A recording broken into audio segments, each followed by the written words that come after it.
Howdy YouTube, you're trespassing in Urquan space, and I've already informed the sleeping Bajoran workers on Terra Nor of my conquests with their mothers. So today, I'm going to talk to you about Wizards of the Coast, and Games Workshop. Now, we've all heard the news. Wizards of the Coast has essentially revoked the open gaming license, and has gone full They may have backpedaled, and maybe this is no big deal by the time this has come out, maybe it's all blown over, but I have the feeling that this will have far-reaching consequences that will make the industry as a whole shittier as time moves forward. Under the original proposed guidelines, you can no longer make and sell your own content for D&D, something you've been able to do since 2000. Is Wizards afraid of a Dota League of Legends situation like Blizz shit, or are they just consumed by unholy greed? One of their oldest competitors, White Wolf Publishing, as recently as last year I think, moved forward to make their games open license, so anyone can make Vampire the Masquerade games, or whatever they want.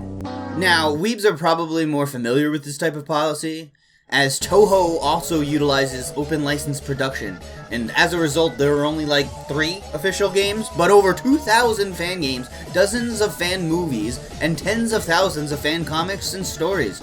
Why do I know all this? Well, because I actually know one of the guys who makes the Warband and Bannerlord Touhou mods.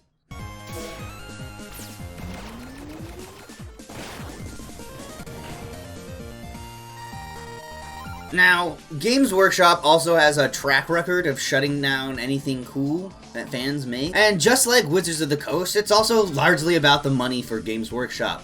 But in this case, Wizards of the Coast actually outbreeds them. You see, this is actually like one of those Urquan Khazur-Zar Kohr-Ah doctrinal war dichotomies where Games Workshop utterly obliterates anyone using their content and actively seeks new ways to prevent infringement, whereas Wizards of the Coast has spent its time gathering its battle thralls from all the third-party publishers that they have built up over the years that have decided to bend the knee, and they use the wealth gained from this to give them an edge in their doctrinal war, while trapping everyone who doesn't comply in their legalistic slave shield.